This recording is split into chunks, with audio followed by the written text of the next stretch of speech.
అస్సలాముఅలైకుం hi hello నమస్తే let's cook with పర్వీన్కి స్వాగతం. మనం ఈరోజు tutti frutti sweet bread prepare చేసుకుందాం. చాలా సులువుగా ఇంట్లో ఉన్న వస్తువులతోటే మేము ఈ బ్రెడ్ ప్రిపేర్ చేసుకుందాం. రండి, దానికి కావలసిన ఇంగ్రీడియంట్స్, తయారు చేసే విధానం చూసేద్దాం.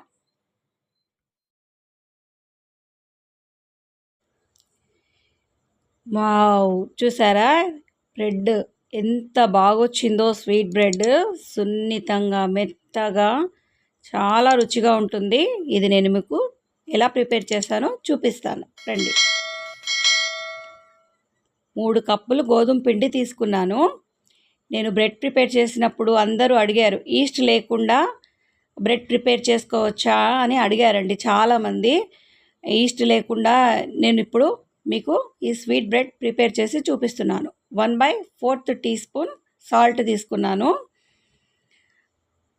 అయితే నూనె కూడా ఇక్కడ నేను 1/4 కప్పే వాడుతున్నాను. మిల్క్ పౌడర్ అండి 2 టీ స్పూన్లు తీసుకున్నాను. ఒకటి చూపించడం కుదరలేదు, 1 టీ స్పూన్ మాత్రం వచ్చింది. బేకింగ్ సోడా 1/4 టీ స్పూన్ వేసాను. బేకింగ్ పౌడర్ వచ్చేసి 2 టేబుల్ స్పూన్స్ వేసుకోండి. ఎందుకంటే మనం ఇక్కడ బేకింగ్ పౌడర్ని ఎక్కువ తీసుకోవడం వల్ల పిండి బాగా ఎదుగుతుంది. షుగర్ వచ్చేసి 100 గ్రామ్ తీసుకున్నాను. మనం ఇక్కడ ఈస్ట్ వాడట్లేదు కాబట్టికి బేకింగ్ సోడా, బేకింగ్ పౌడర్ ఈ రెండే కాబట్టికి బేకింగ్ పౌడర్ మనకు కొంచెం ఇక్కడ ఎక్కువ తీసుకోవాలి. నూనె 1/4 కప్ తీసుకుంటున్నాను.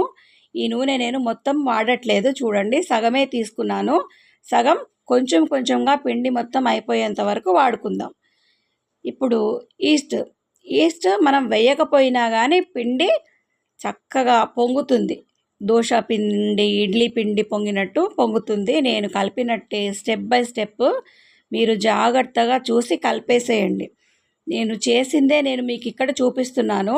ఆ బ్రెడ్ వీడియో కింద చాలామంది నాకు కామెంట్ చేశారు, మీరు కలిపేటప్పుడు ఏదైనా చూపించలేదేమో, మాకు నిజంగా అదే చూపించట్లేదేమో అని అన్నారు. అలా ఏం లేదండి, నేను ఏదైతే వేస్తున్నానో పర్ఫెక్ట్ క్వాంటిటీతో మీకు నేను ఇక్కడ చూపిస్తున్నాను.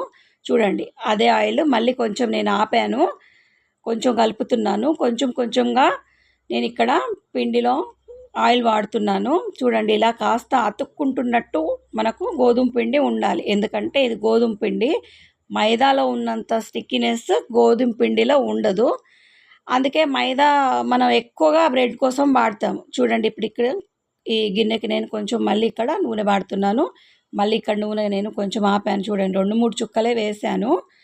మళ్ళీ ఒకసారి గ్రీసింగ్ చేసేసి ఇందాక మనం కలుపుకున్న పిండి ఆ గిన్నెలో పెట్టేసి ఏదైనా మూత పెట్టేసినా పర్వాలేదు, దాని మీద ఏదైనా గిన్నె బోర్లు ఇచ్చినా పర్వాలేదు, లేకపోతే ఇలా ఫ్రూట్స్ అవి మనం ఎలా స్టోర్ చేసి పెడతాం కదా, కవర్స్ ఉంటాయి, అలా వేసినా పర్వాలేదు. లేదంటే ఇగో ఇలా ఓసారి సీల్ చేసేసేయండి నీట్గా. మొత్తం ఇలా మీ దగ్గర ఉంటే సీల్ చేసేయండి. సీల్ చేసేసి 2 గంటల వరకు అలా పక్కన పెట్టేసేయండి. రూమ్ టెంపరేచర్లో పెట్టండి. దాని మీద ఏమైనా గిన్నె లాంటిది ఏమైనా బోర్లించండి. దానివల్ల ఏమవుతుందంటే ఈ పిండి పొంగుతుంది. మనకు ఇడ్లీ పిండి, దోశ పిండి ఎలా పొంగుతుందో అలా ఈ పిండి పొంగుతుంది. చూడండి, నేను మీకు ఇక్కడ చూపిస్తున్నాను. ఇదిగో ఇలా పొంగి బయటకు వచ్చేసింది, చూసారా? 2 గంటల తర్వాత ఇలా ఉంటుంది. బేకింగ్ సోడా, బేకింగ్ పౌడరే వాడాను నేను ఇక్కడ, ఈస్ట్ అస్సలు వాడలేదు. పైగా ఇది గోధుమ పిండి, మైదా పిండి కూడా నేను ఇక్కడ వాడలేదు. ఇందులో ఎగ్ వేయలేదు. చూసారా? ఇదిగో ఇందాక మనం స్టిక్ చేసాం కదా, ఆ కవర్ నేను తీసేస్తున్నాను. ఎంత బాగొచ్చిందో. ఇప్పుడు ఇందాక మనం మిగిల్చాం కదా కప్లో ఆయిల్, ఆ ఆయిల్ మిగిలిపోయిన ఆయిల్ ఇక్కడ కొంచెం అలా టేబుల్ మీద వేసేసి మనకు ఈ పిండి కలపడానికి వీలుగా కింద అతుక్కోకుండా ఉండడానికి అక్కడ కూడా కాసేపు అలా కాస్త అలా గ్రీస్ చేసేసేయండి. అలా గ్రీస్ చేసేసాక పిండిని చక్కగా కలిపేసేయండి. ఎలా అంటే చిన్నప్పుడు మనం బోల్ ఆట ఆడుకున్నప్పుడు మట్టితో రోళ్ళు, రోకళ్ళు అలా చేసుకునే వాళ్ళం, గురుగులు, ప్లేట్లు అలా చేసేటప్పుడు మట్టి పిండితో మనం మట్టితో ఎలా ఆడుకునే వాళ్ళమో అలా మీరు ఇక్కడ పిండితో అలా ఆడుకోవాలన్నట్టు. అలా కలిపేసేయాలి. మీకు ఓపిక, మీరు ఎంత కలపగలిగితే ఎలా అలా ఇలా మసులుతూ ఉండాలి పిండిని. ఇలా అతుక్కుంటుంది, పర్లేదండి, అలా అతుక్కుంటేనే మీకు బ్రెడ్ చాలా చక్కగా వస్తుంది. సున్నితంగా మెత్తగా మనకు బయట స్వీట్ హౌస్లలో దొరికేలాగా మనకు వస్తుంది. ఇదిగో ఇలా కాస్త పొడి పిండి కూడా ఇలా చల్లేసి దాన్ని ఇలా పిండి కలిపేటి మనకు ఆన్లైన్లో దొరుకుతాయండి.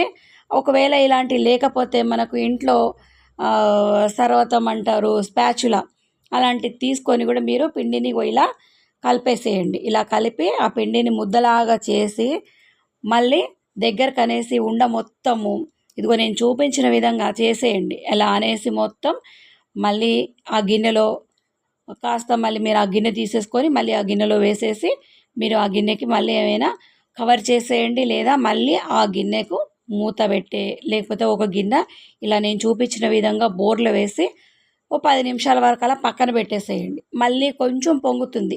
మనం బ్రెడ్లో చూసిన విధంగా రాదండి, బాగా పొంగు రాదు, కాస్త అలా వస్తుంది. ఓ 10 నిమిషాల తర్వాత మనం మళ్ళీ ఈ పిండి పరిస్థితి ఏంటిదో చూసేద్దాం. ఇదిగో ఇలా బోర్లు వేసి పక్కకు పెట్టేసేయండి. ఓ 10 నిమిషాలు అయ్యాక ఈ పిండిని తీసేసుకొని ఇదిగో చూసారా, మైదా పిండి పొంగినంతగా పొంగదు, కానీ పొంగుతుంది. ఎందుకంటే మనం ఇందులో ఈస్ట్ వేయలేదు కాబట్టికి, బేకింగ్ సోడా బేకింగ్ పౌడరే మనం ఇక్కడ వాడాం కాబట్టికి అంతలా పొంగపోయినా కానీ పొంగుతుంది, కానీ బాగా వస్తుందండి. చాలా బాగా కుదిరింది. మీరు అందరు తప్పకుండా ట్రై చేయాలి.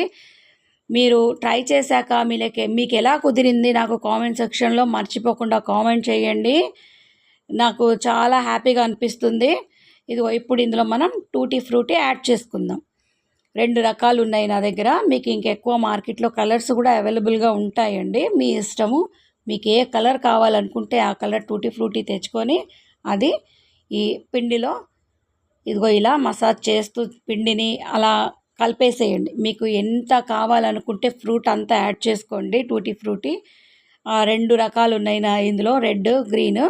నేనైతే 2 వాడుతున్నాను. ఇప్పుడు ఇలా చేసేసాక ఇలా స్ప్రెడ్ చేసేయండి చేతులతోటే.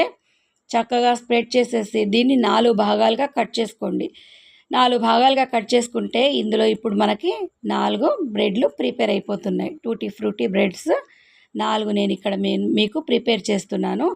అయితే ఫస్ట్ మనం ఇలా ఉండలుగా కట్టుకొని అది కొంచెం కొంచెంగా నూనె తీసేసుకొని ఉండల్లాగా ప్రిపేర్ చేసుకొని, మనం ఇక్కడ ఓవెన్లో పెట్టట్లేదు కాబట్టికి మనకు వెడల్పాటి గిన్నె ఏ సైజులో అయితే మనం బ్రెడ్ చేసుకోవాలి అనుకుంటున్నామో ఆ సైజులో మీ ఇంట్లో ఏ గిన్నె అవైలబుల్గా ఉంటే ఇంకో గిన్నెలో ఈ గిన్నె వచ్చేంత సైజు ఉన్న గిన్నె చూసి తీసుకొని దాంట్లో బటర్ పేపర్ వేసి ఇలా చక్కగా ఇలా ప్రెస్ చేసేయండి.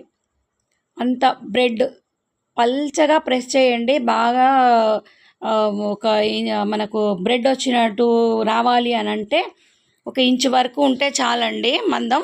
అంతకంటే ఎక్కువ ఉంచకండి. ఇంచు కంటే తక్కువ ఉన్నా పర్లేదు, బ్రెడ్ పొంగుతుంది కాబట్టికి చూసారా అది అతుక్కుపోయి లోపలికి మనకు ఎలా అంటే సర్వపిండి కదా మనం గిన్నెకి ప్రెస్ చేస్తామో సేమ్ అదే పద్ధతిలో సర్వపిండి ఎలా ప్రెస్ చేస్తామో కదా ఇలా అలా ప్రెస్ చేస్తూ పొండి. అలా ప్రెస్ చేయడం వల్ల ఈ బ్రెడ్ పొంగి మనకు చాలా బాగా వస్తుంది. ఇలా సెట్ చేసుకున్నాక ఒక 10 నిమిషాలు అలా వదిలేసేయండి. వదిలేసినా పర్లేదు, వెంటనే పెట్టినా పర్లేదు, కానీ వదిలేస్తే ఇంకా పొంగుతుందండి. నేనైతే ఇక్కడ మీకు చూపించడానికి వెంటనే పెట్టేస్తున్నాను. ఇదిగో నేను ఉప్పు వేసి అదే బిర్యానీ దీక్షలో బ్రెడ్ అయితే నేను చేశాను కదా, అదే బగారా దీక్ష బిర్యానీ దీక్షలో నేను ఈ చేపలు అవి పులుసులు చేసుకుంటారు ఇలాంటి గిన్నెలో, ఆ గిన్నెలో నేను ఇప్పుడు మీకు స్వీట్ బ్రెడ్ ప్రిపేర్ చేసి చూపిస్తున్నాను. చూడండి ఎంత బాగా వస్తుందంటే అసలు నమ్మలేరు మీరు. నేను ఇప్పుడు మీకు 2 బ్రెడ్లు ఇక్కడ సెట్ చేసి అయిపోయాక చూపిస్తానండి. ఇదిగో 2 బ్రెడ్లు ఫస్ట్ అయితే పెట్టేశాను, మిగిలిన 2 తర్వాత సెకండ్ బ్యాచ్ కోసమని అలా పక్కకు పెట్టాను. ఆ గిన్నెలు నా దగ్గర 2 ఉన్నాయి. ఆ 2 మందం ఫస్ట్ అయితే సెట్ చేశాను. రండి ఇప్పుడు బటర్, ఒకవేళ బటర్ లేకపోతే పరిస్థితి ఏంటిది అని అంటే మాత్రం నేను మీకు చూపించాను బ్రెడ్ అప్పుడు పాలు పంచదార కలిపేసి చక్కగా అదైనా మీరు బ్రెడ్ అయిపోయాక బ్రెడ్ మీద స్ప్రెడ్ చేసేయండి.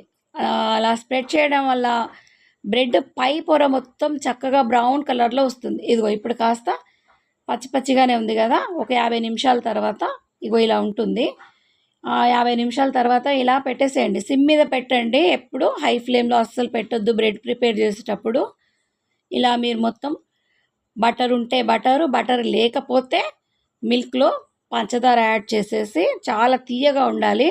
ఇలా ఒకసారి గ్రీసింగ్ చేసేయండి. చూడండి ఇదిగో ఎంత చక్కగా ప్రిపేర్ అయిందంటే, ఒక 5 నిమిషాల తర్వాత తీసానండి. చక్కటి కలరు, మెత్తగా, సున్నితంగా, తియ్యగా, అసలు మనకు స్వీట్ హౌస్లో దొరికే బ్రెడ్ లానే ఉంది.